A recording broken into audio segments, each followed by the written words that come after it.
All right, what is going on, everybody? Welcome back to SaberSim's DFS Office Hours. It is Thursday, May 26th of 2022. Appreciate you joining the stream here today, or of course, watching or listening to the recording of this video up on YouTube and all major podcast outlets as well. If this is your first time watching Office Hours, my name is Jordan. I'm the head coach here at SaberSim, and this is a live open Q&A style show where I answer questions from our community about SaberSim, about DFS. Your questions drive the conversations. If you have questions you would like me to answer on this show, you can email us, support@sabersim.com. If you're watching me live, you can throw your questions into YouTube chat. And if you're watching live or catching the recording of this, you can post questions into the Office Hours channel in Slack. And as always, there is a link to join the Slack community in the description of every past show. That is my intro here. I'm ready to dive into some questions. Only two in front of me, at least at the moment. Two interesting ones here. A question about ranking and sorting lineups in the build screen. So we'll talk about that. And then another question about the settings for smaller fields, actually particularly extremely small field GPPs. So we'll take a look at that as well. So I'm going to just tackle these in chronological order here and hit this one first. This is from Mr. T. And this one actually I think may end up being a pretty quick one here. I think we're going to need a build for this. So I'm just going to get this started here while we read the question here. So the question says, hi, Jordan, when you are doing backtesting and running builds, you can rank your lineups in different ways, such as SaberScore, ownership, or actual points. Are these teams the same 20, 100, or however many teams in your lineups, or are they the best 20, 100, etc. from your pool of 500 or 1,000, depending on how you want to rank them? For example, if I rank my lineups by actual score immediately after a build, is it using the lineups that are generated initially by the default SaberScore, or just pulling in the best actual scores from the pool of 500 or 1,000? Good question. So the ranking methods by default sort the entire pool, the whole thing, right? So this build I just did, this is a 20 lineup build, right? But we have a 400 or a 500 lineup pool. So any of these sorting metrics here are going to resort from the entire pool, right? So ownership is always kind of a fun, goofy one to look at. I think shows this pretty well. If we did ownership, lowest to highest. So our lowest ownership lineup in our entire pool of 500, not just 20, is this one. Has 76.7 total combined ownership. So it sorts your entire pool. Now, for a past slate, if we go to yesterday, there is an ability to lock and sort just your top lineups, but only by actual score. So basically, this review mode toggle right here. What this does, and the tooltip just explains it pretty well. Isolate your 20 lineups from the pool and sort by actual score. But you can't use review mode for any different kind of sorting that you would like to do. So it's specifically sorting by actual score.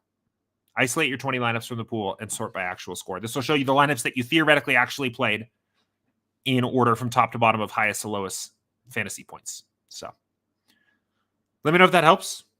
Good question. If there's some follow-up there, happy to help with that as well. That's one of those questions. I get questions on stream sometimes where I can tell somebody's trying to do something. There's a process there.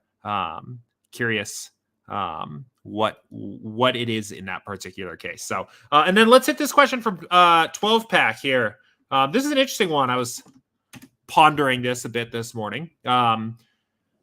And he said, I've been looking at the 100-man contests on both sites and running some builds just to see what the lineups look like, but I'm seeing some oddities with the sliders. For tonight's main slate, selecting GPP single entry 11 to 100 is giving me 801, changing to 3 max 701.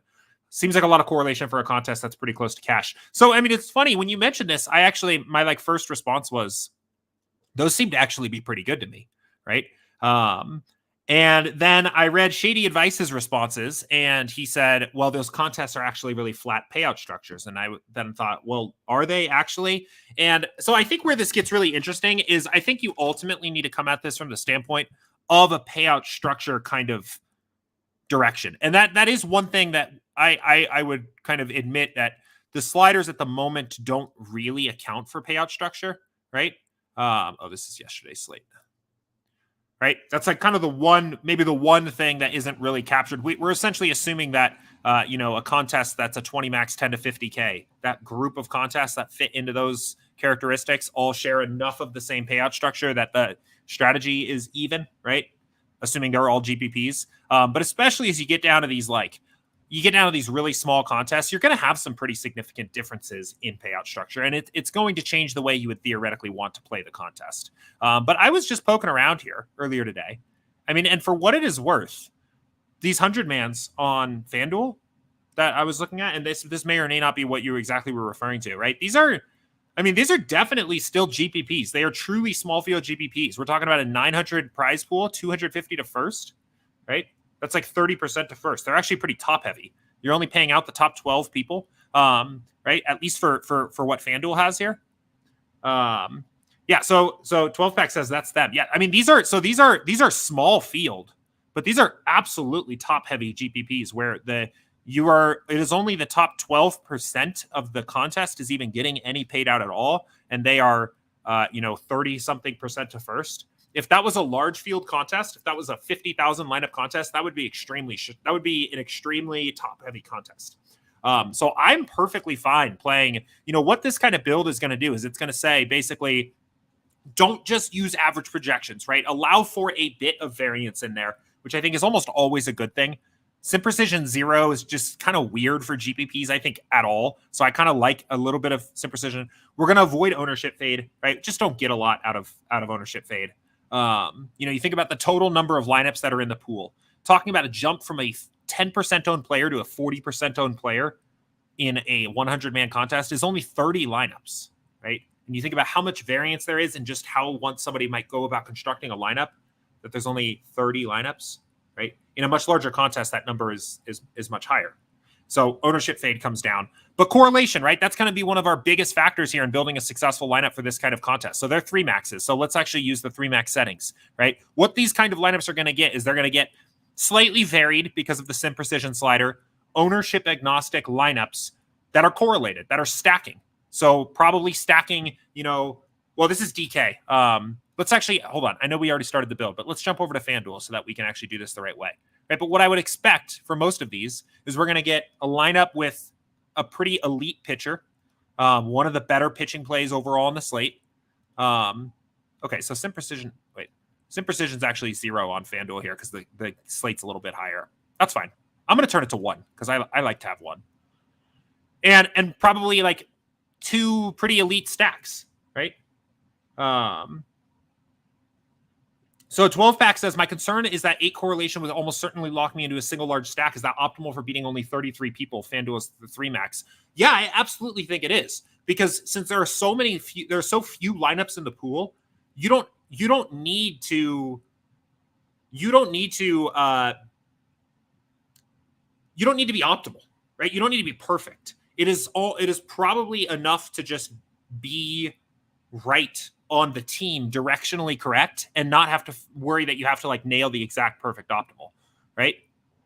And you don't even have to probably be on the exact 2 right teams, right? Like these constructions you can see. Okay, so in this example, and there's a variance question here, right? Do you want to be all in on like 3 teams like this? Maybe you do, maybe you don't. But right, I mean, if the Dodgers and Twins together are maybe, okay, so there's 10 games on the slate, so you can pair each team of, all right, hold on. Let's see this. Let's do combinations calculator. So we have, we have 10, pick 2. Okay, so there's 45 combinations of 4-4 stacks, basically, in terms of teams that you could use on this slate, right? There's 33 people that you're kind of trying to beat. Like, even if you pick like a top 5-ish or 10-ish combination of stacks, you're probably going to be popular. You're probably going to be profitable here, right? When you're building a cash lineup, you are optimizing for, you're doing 2 things. One, you're optimizing for an average outcome that you don't even get paid out for, right? Cash lineups are optimizing for a top 50th percentile outcome. That's not even in the payout. That's not even in the payout bracket for this contest. But excuse me. Whoa, I choked. But also assuming that you were trying to build like a large field GPP optimized lineup, like optimal type lineup, you are trying to get so much right when you don't need to. In a contest like this, I guess what I'm trying to say, in a contest like this, because of the payout structure, we still need to seek a little bit of upside, right? We are seeking, this is a top-heavy small field GPP, so we need upside in the lineup to have win equity in the payout positions to have positive expected value. But because the contest is so small, we don't need to get a lot right to earn a win equity in those top high payout positions. It is generally enough to be basically, and this is basically, this is kind of my take. This is what SaberSim says. I'm not saying that this is, I'm open to talking about this. I'm not saying this is like fact. But you basically are shooting for upside without having the need to build the optimal, right? So we are earning our win equity in the high payout positions by correlating a lineup and building stacks, and we are yeah, I guess that's what I'm trying to say. So I think I would not avoid stacks here at all, just because of the top heaviness of the payout structure. So 12-pack says, wouldn't you expect that many of the entries are just jammed in cash lineups? Probably, and that is only going to make the contest softer, right? I wouldn't want to join those people. And you're actually, so you're probably even, and this is one of those things where sometimes, this is one of the traps of studying sharp players, right? I think this is a common trap. There are going to be players that are playing this contest that have enormous bankrolls and are playing this contest in a way that is not optimized for this contest, but is purely a way to get additional action down on their cash lineup. Right? There's a certain name that jumps out to me right away. So be careful. Be careful, I would say, if you go down the path of like studying what other sharp players do here. Because I think you will find that, in small field GPPs and even some of the single entries, you'll see even, sharp players play suboptimal strategies just to get action down on their cash lineup. So 12-pack said, sure, I just want to get different. I'd want to get different than cash, just working out how much different. Yeah, I would really, these are the kind of lineups I would want to play in this kind of contest. Now, I don't know if I would want to play a Nola Twins Dodgers stack in all three. I might maybe differentiate a little bit there, just to spread out a little more. But these are the kind of lineups that I would want to play, and basically say that like I'm gonna pick a pitcher that has like a very high probability of success. My pitching pool for this contest would probably be, why is Ohtani, I guess, is just really expensive. I guess that's why we have his ownership projection seems so low. I mean, it feels like Ohtani's playable here. I think like you have a pool of maybe 3 pitchers that are playable in this contest on FanDuel. Maybe less, but maybe 3 pitchers, one of the top 3 overall pitchers here. And then probably just like a full force 4 stacks of some of the best projected teams on the slate. Right. So Twins are 4-6. So Dodgers. So yeah, I mean, like if I was like kind of just like trying to do this with a gut check by hand right now, I would probably have some combination of Ohtani, Nola, and Montas as my only pitchers available in that contest. I would probably have Dodgers in almost every lineup. And then I would have like some combination of Nationals, Twins, Red Sox, White Sox, and Angels stacks as like some of the other options there. And I think that's basically kind of the pool of viable lineups that I would be building from. I'm curious. Let's expand this pool a little bit and see what this looks like if we make this a little bit bigger. But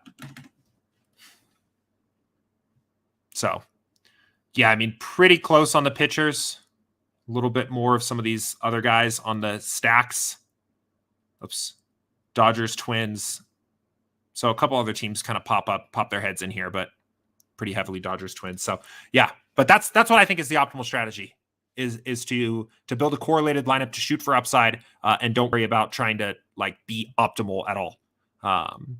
So DG said personal preference, stack everything in MLB, the highest ceiling. Yeah, I guess. Okay. So I did wanted to say the one other point I wanted to kind of wrap around on here is that like it does depend on the payout structure a little bit here. And I think part of the reason I'm so interested in stacking like that is because the payout structure is top heavy. DK does have like these weird contests. they have these contests called contests. Contest that are like kind of similar, also small field. You know, so something like this that is not as top heavy, right? Where actually that one is. But you know, especially at like these smaller fields, right? They have these like really flat payout structure small field contests that I don't even think are worth playing.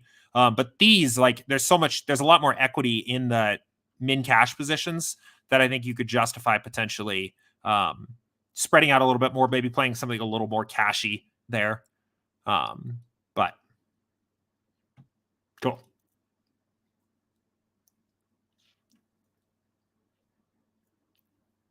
Good question. So, all right. Yeah, the last thing. Actually, no, I'm going to leave it there. Let's go ahead and jump to the next question. DG said in Showdown, for instance, 0-0-10 sliders. If they're all single game sims, what determines the SaberScore? I forgot. It is the raw scoring upside of the what that lineup scored in the individual sim that it represents, and also as a kind of a secondary component, is that single lineup optimal for multiple different sets of sims, right? So basically, all lineups are scored. If you were to run 0-0-10 sliders on a Showdown contest, let's do NBA. It's more fun. So let's run this here. Okay. So we're going to run this, right? And it's basically going to take 500 individual game sims and build the optimal. And then what it is essentially going to do here is it is going to rank them by what was the highest scoring lineup in that lineup's individual simulation, with an added component of if a singular lineup is optimal for more than one sim, it gets a SaberScore boost. And you can actually see that. It doesn't look like we have one here. You can occasionally see it. Okay, so it looks like there's a one here. So if there's a SaberScore like jump, this is kind of more of a rule of thumb rather than a fact. But a lot of times if there is a SaberScore jump like that, you know, you can see as we're going here, 100, 99.6, 99.5, 99.4, 99.3, 99.1, 98. Oh, that's actually not as big as I thought. 98.8. A lot of times if there's a jump of like a full point that you'll sometimes occasionally see, especially at the top, you don't see it as often as you go down. That is often actually what that is. It is actually that there's a...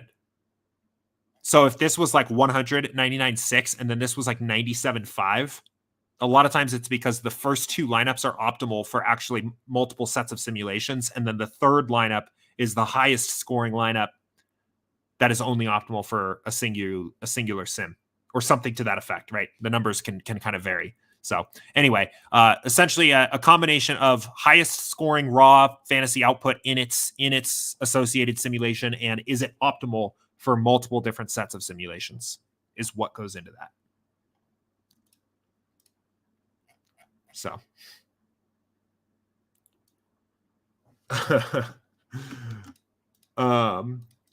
a meme says, how can we hack tennis to do a bimodal distribution? I don't know. Oh gosh. I don't know. So what this is really referring to is, so tennis kind of like, not, well, let's see, let's find somebody that has like a, so tennis would probably roughly have similar distributions, but probably a little bit more bimodal to something like MMA, because it's a 1 versus 1 sport where there's a winner and a loser, right? MMA, you kind of have this multimodal distribution because you have lose by like get finished, basically lose by whatever that's called, lose by decision, win by decision, and then a finishing win, right? So you kind of have this multimodal distribution. Tennis, we would expect that you'd have like a bimodal, right? Win and loss. at the moment, the reason you can't, we don't have sims up for tennis yet. So you can upload custom projections and build lineups. But when you do so, you make an assumption that every player has a normal distribution, which is not bimodal. So the question is, how do we hack it? I'll have to think on that, honestly. I bet there's like a fun...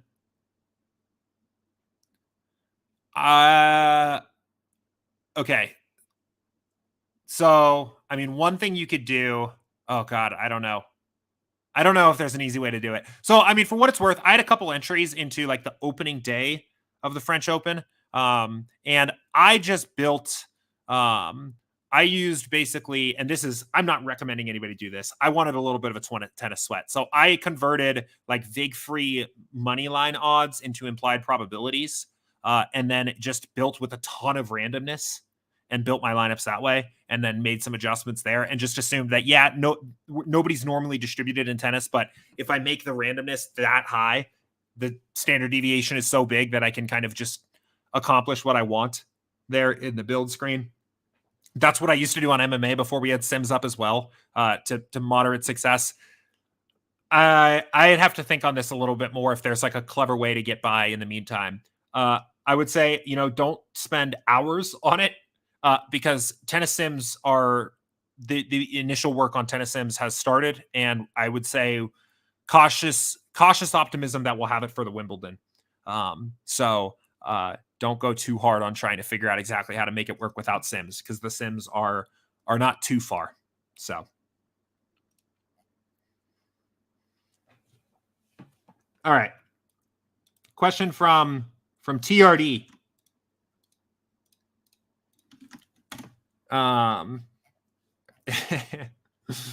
And the question says, I've been doing some serious tweaking with the settings to see what the limits are for building lineups and exploring the boundaries of the settings before I develop some sort of process. I've been trying to keep my ownership under 125% for bigger GPPs. So I've been first changing team exposures before changing individual exposures. If I want to keep a player from that team, I usually enter a minimum percent of that for that player.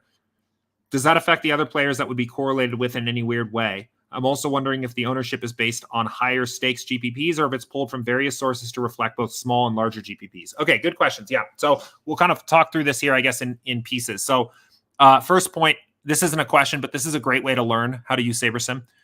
This is how I got familiar with a lot of the functionalities on the site, a lot of the build settings in particular, and the sliders, right? Just see what happens when you move things around, when you have time and you're not in a time crunch to run builds, right? I mean, I got a very intuitive sense of what the sliders do by literally running builds like, I don't know, 10-0-10. Like, what does that do? Like, let's literally just see what kind of lineups we get out of that.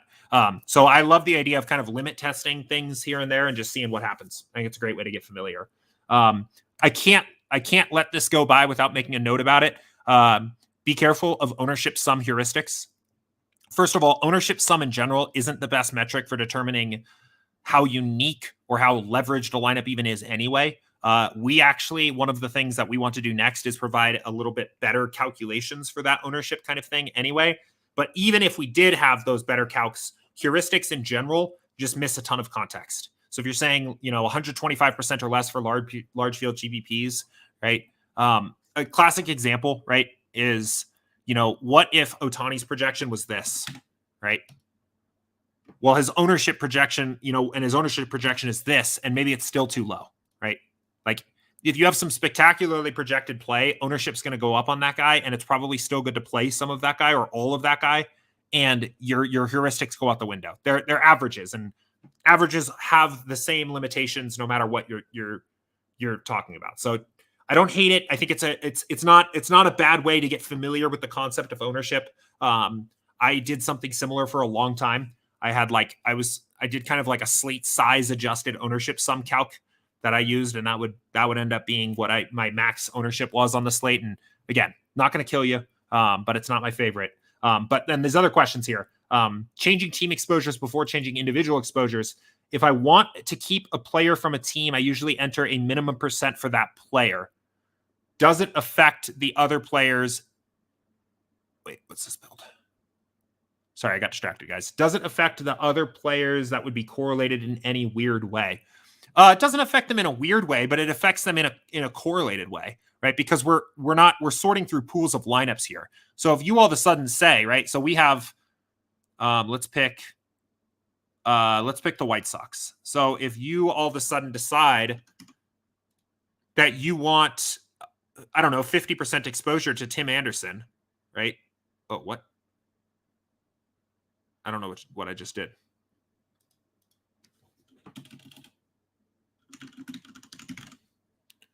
Okay, so if you all of a sudden you want 50% exposure to Tim Anderson, right? You're also going to make the White Sox a prominent stack because it's going to pull in Tim Anderson lineups, of which he's probably correlated. He's correlated to other White Sox players. Oh, I remember. I know what's going on here. Right. So yes, it does. I mean, I wouldn't say it doesn't affect other players in a weird way, but it does affect players in a correlated way. One thing, I mean, I have run into, I have seen this before where, someone might say, I want a lot of Tim Anderson one-offs, right? So I want 50 and I want 50% Tim Anderson, but I want 0% White Sox stacks, right? You are very likely to see this message really quickly when you go that route.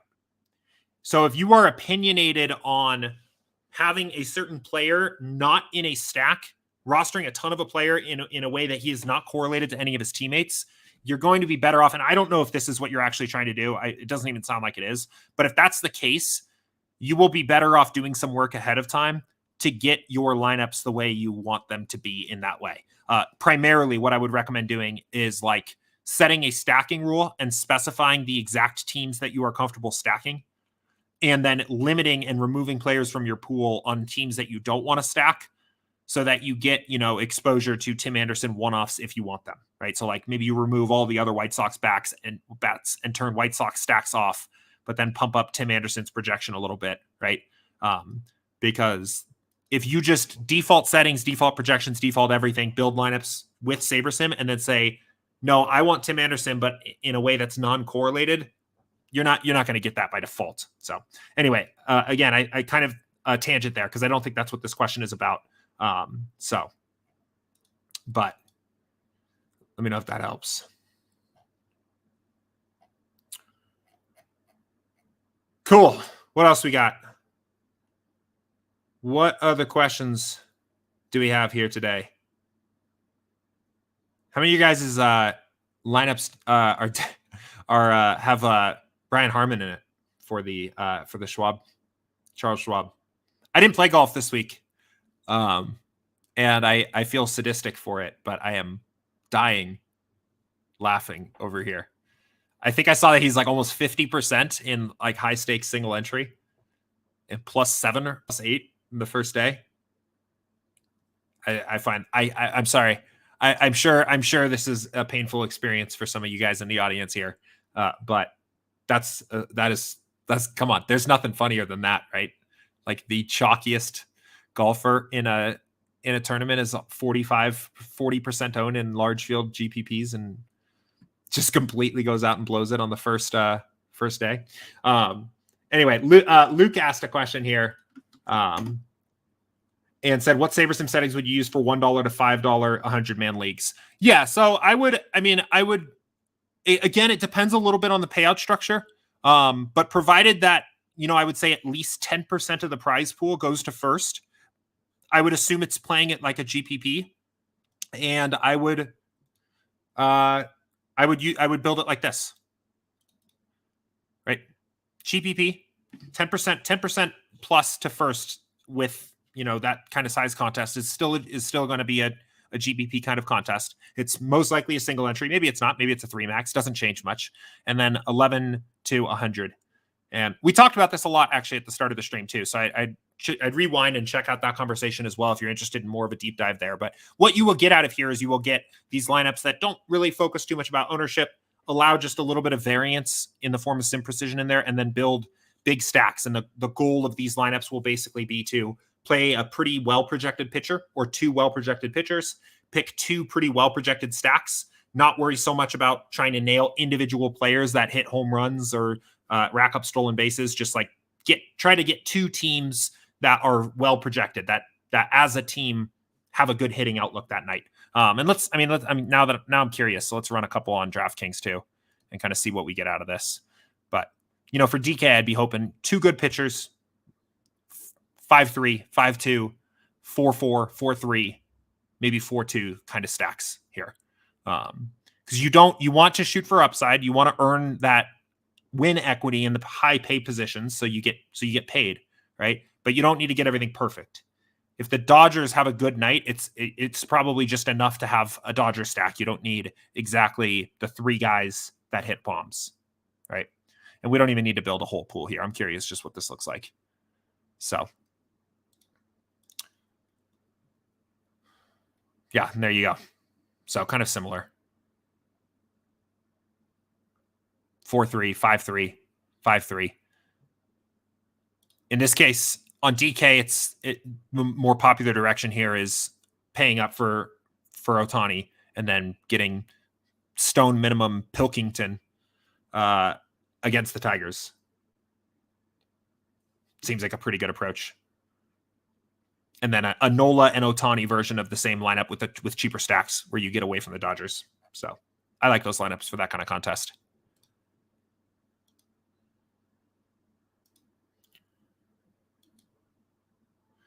Dat Boy Steven said, "Hey, Jordan, first night I played 20 lineups in the 5-cent contest. Other night I got 1 in the top 50. And last night I played 50 lineups in the contest. I got like 3 in the top 500.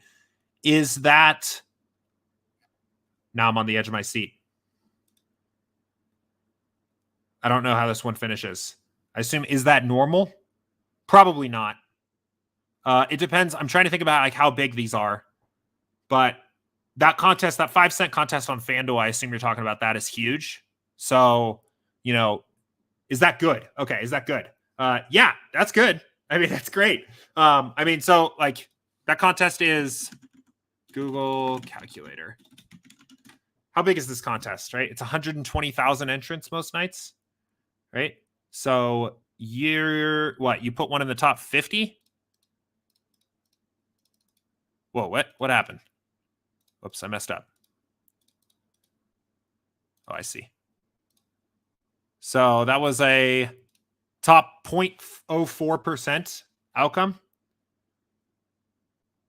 That's great. That's awesome. And I mean, it goes to show you. So this contest, right? What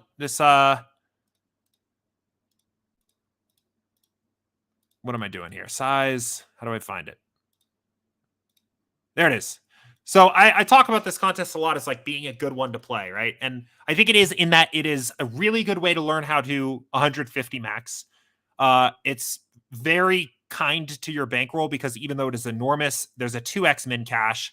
It's very flat, and it is so soft. It is enormously soft.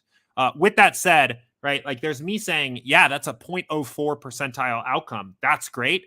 And then there's you realizing that, well, I only got $3 for that or whatever it was, which is still, $3 is a 60x return on a nickel, right? But it's $3. So it kind of goes both ways with this contest. I think it's a great way to learn how to 150 max. You should be definitely proud of those results. It is a hard contest to bankroll build on because it is so huge and the contest is flat. Like for the same reason it's friendly to learning how to 150 max, it's also very hard to build a bankroll on because it's so hard like to long-term like grind a really significant like margin here because you're trying to beat out 119,000 lineups. So, but anyway, yeah, I mean, it's still a great result. That's awesome. I do think, I think FanDuel does have like a pretty nice little like low stakes offering here as well. This is, I think this is good like practice area for $7.50 to get familiar with what 150 lineups feels like.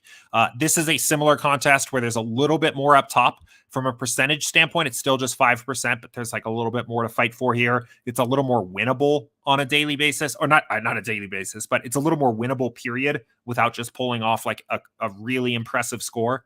I think this is also a good contest as kind of the next one to jump into too, as well. Of a contest that is a little sharper. It's going to be a little harder to beat, but raw probability is a little bit easier. If you think about what's a 0.04, right? Let's actually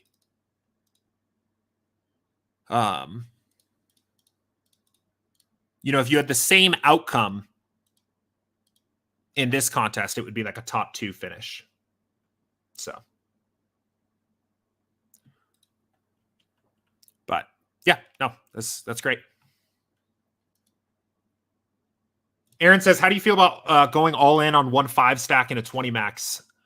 It's a risk tolerance thing. How do I feel about it? It's probably too aggressive for me. Depends on the slate, but it's probably pretty rare. It would have to be, it would need like a combination of a team that was extremely well projected over all others, like probably at least at 1 implied run total over the rest of the teams, and then probably so many good viable pitching options, like a very spread out slate of pitching options, so that I felt like I could still differentiate my lineups enough from there. I typically play pretty spread out on my exposure, so I think it's unlikely about that I would be all in on one stack into 20 max, but it's a risk tolerance thing. There's nothing wrong with that. There might be no difference in EV between that approach and mine. It's just how variant do you want your swings to be as you realize your EV. If you're right on the stack, you know, let's say I have 40% Dodger stacks and you have 100, and the Dodger stacks are the nuts, you're going to have a lot more shots at it than I am. But when they're not, I've got a lot more lineups to play with. I've got a lot of lineups that aren't dead. So mostly a risk tolerance thing of how risk averse do you want to play. So Tracy said, where does Saber get the implied runs from? Is it Vegas or the Sims itself? It is from the Sims themselves. It is the arithmetic mean, the average of total runs scored in simulations. So Twins 4.6. That means if you take the total runs scored by the Twins in every simulation divided by the total number of simulations, that number would be 4.6. And that's how all of the projections are calculated. That's true of these projections and the detailed stat projections as well for things like home runs. This is Mike Trout, 0.33 home runs. That is total number of home runs hit in every sim divided by number of simulations. So, oh yeah, Tracy asked a question, and I realized somebody else had asked about this earlier, and I didn't get to it. Does Saber ownership projection come from larger stake GPP or smaller stakes? It is for a large field GPP. So they are projections for like I would say if you were looking for a contest to basically say what are we projecting ownership for, it is roughly the flagship. So it is roughly flagship being like the 50K to first, 150 max contest, and that's true on FanDuel as well. Except I think it's a 25K to first there. But we're essentially projecting ownership for this contest. That's essentially what they are. And ownership will change as you move around from that. So as your ownership will condense as contests get smaller, they will condense as the stakes get higher as well. As contests get bigger, right? There are contests bigger than that one in the lobby. The both mini maxes are bigger than that contest. And they're both lower stakes. So I think it's probably generally safe to assume that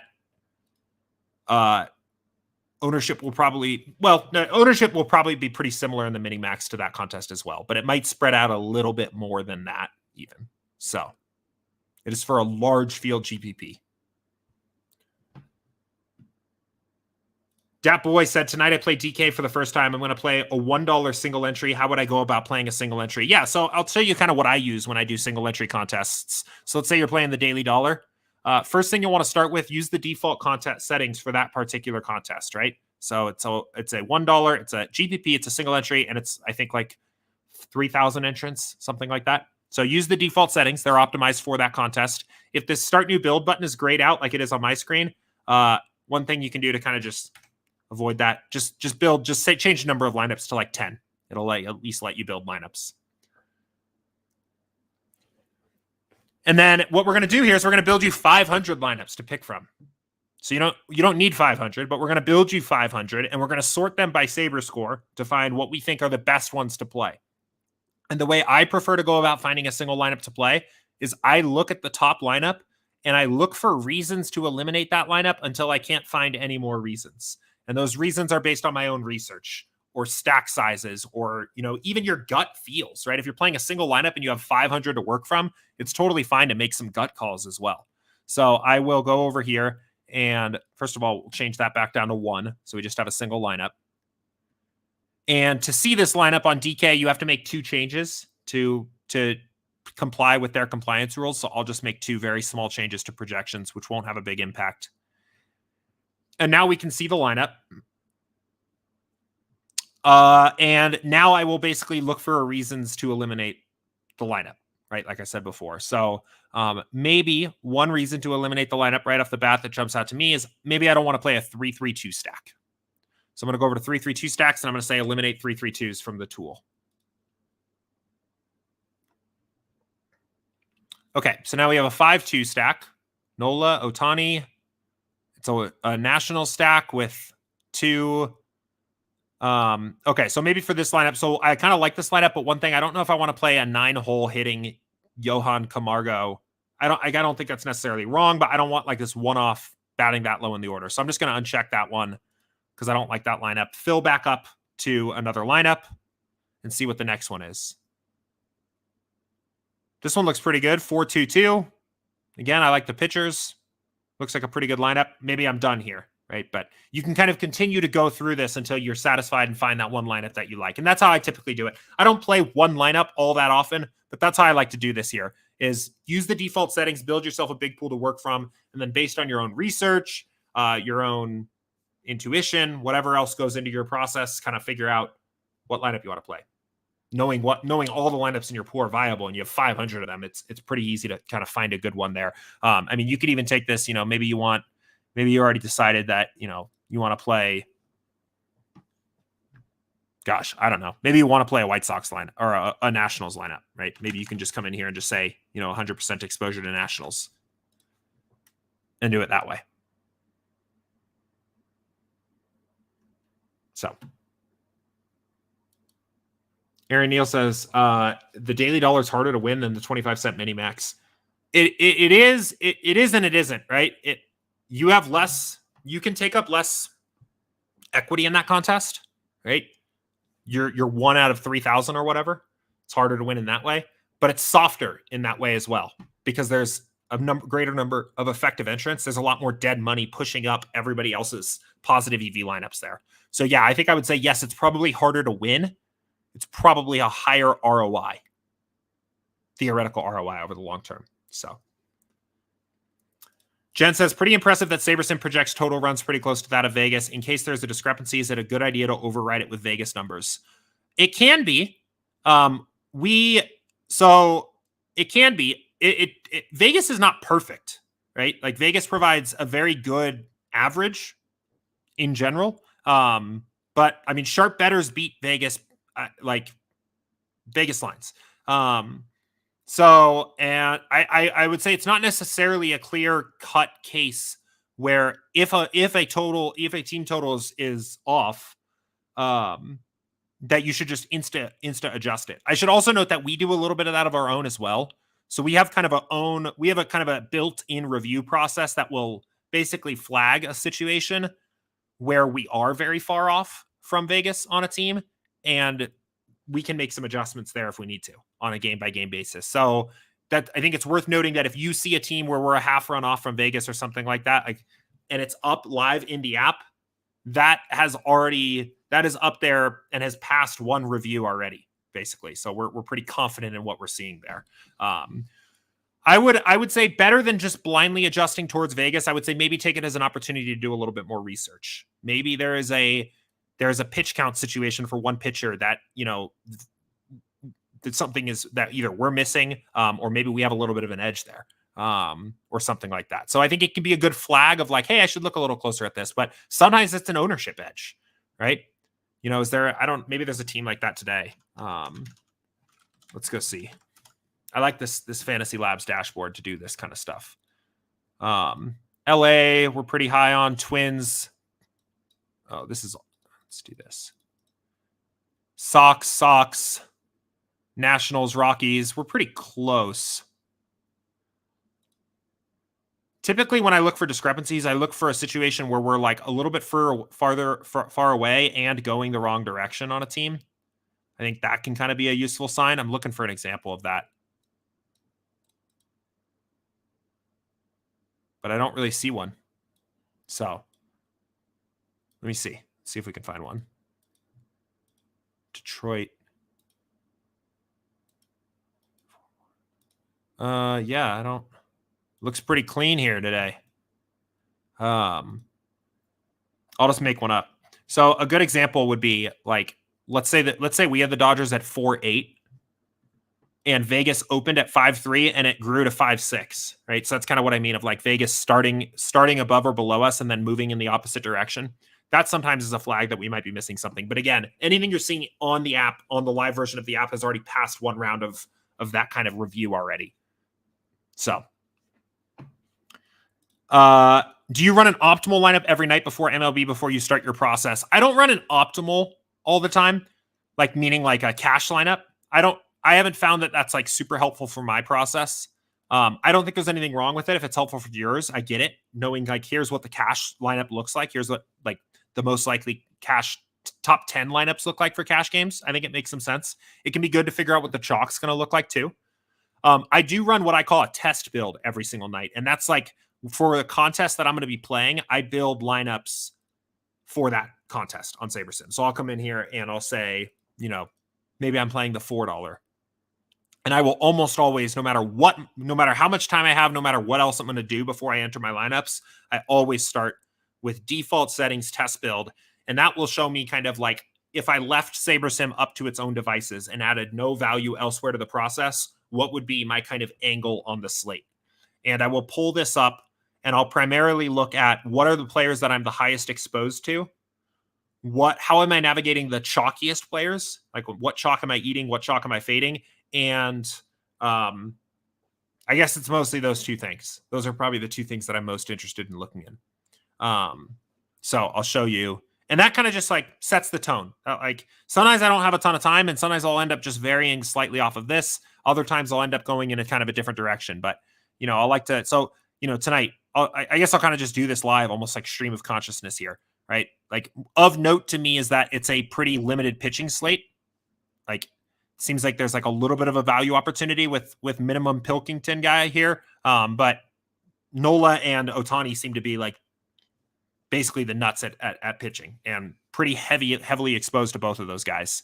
I would expect, and it makes sense that we're getting this, that we're pretty we're pretty flat on pitchers or on batters. Sorry, we're not super exposed to any one team since we're already pretty concentrated on pitchers. And it looks like we're taking most of our stands on batters as well, like a pretty aggressive fade of the Dodgers and Twins chalk here. A little bit of exposure to these guys, but fading them most heavily. So that kind of seems like the angle here to start is like just play the best two pitchers for the most part and get off of chalky bats and get over to some lower owned stacks like Texas, Philly, Washington, Oakland, etc. So that's kind of that would like help set the tone there for me. And I would maybe confirm over here that Vegas thinks the chalk is the same as SaberSim does, which it does. Dodgers and Twins. And I would go from there.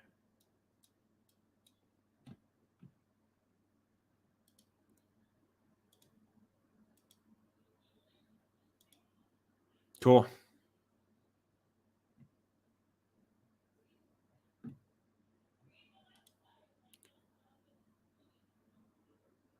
Wesley said, hardest working man in the game. How's it going? I don't know if I deserve that, but I appreciate it. It's going good. How are you? Welcome back. Welcome back.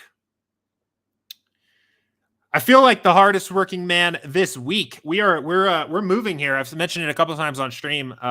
First weekend in June, packing up, which is always a bit of a beast. So I actually haven't been playing as much DFS just because I've had to be spending some time getting that done and can't be around to make sure lineups are coming out and update things. It's a little easier with baseball. There would be no chance if it was NBA season, but yeah, getting all packed up. Should have a exciting new background, a proper place to run this stream from, as opposed to the living room like we've had here for a while now. So looking forward to it, an upgrade. But all right, let's see. Question from Luke here.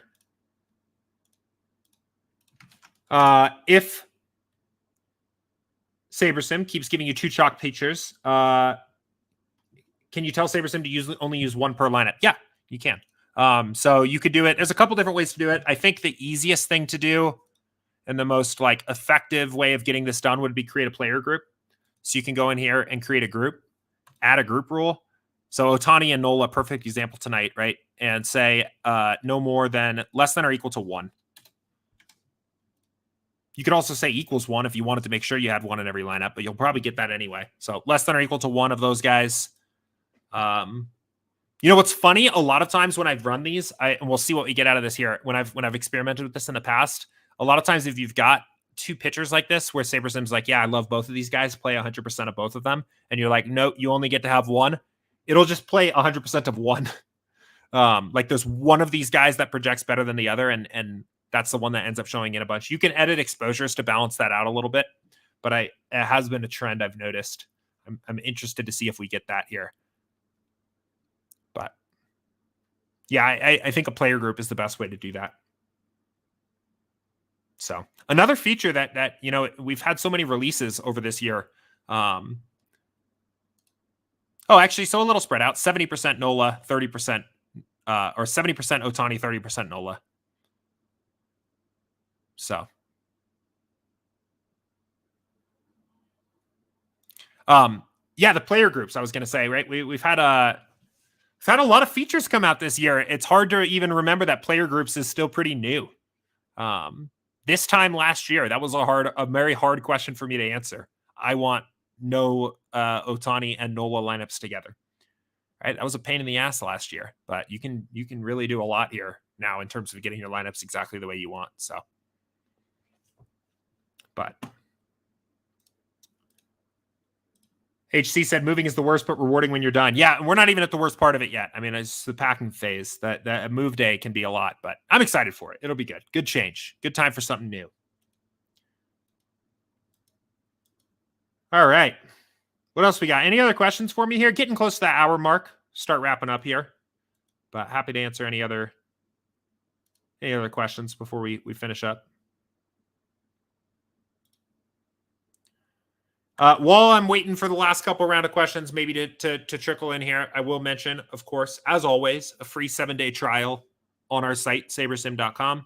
If you've used the trial in the past, we reset everybody's trial at the start of baseball season, so you could get another free 7 days. We've added a ton. I was just talking about it a minute ago, but I mean, when I look back to what SaberSim looked like a year ago, right? I mean, for those of you that have been here for this entire year, right? That was even before the redesign, right? But since the redesign, I mean, the redesign is a big one, but we've done, you know, the player groups, the entry editor update that just came out, sending your exposures and projections back to builds, a new and updated quick swap, all kinds of stuff that doesn't even account for the models. We've had NASCAR, MMA, Formula One, updates to Counter-Strike, League of Legends. The big sports have all gotten facelifts on the models. We've put in a ton of work this past year. So if you checked us, if you were here, you know, in the past and you're seeing what's been going on, definitely get signed up for another trial. Come give us another try. We've added so much to the app in the last year. So I don't see any other questions coming in here. We'll go ahead and leave it there for today's show. Good luck on tonight's main slate. Good luck in the rest of your no Harmon PGA lineups for the rest of the tournament here, unless he turns it around, right? You never know, right? It's golf. I will be right back again here for tomorrow for another stream, 2 p.m. Eastern. And until then, take care. See you, everybody.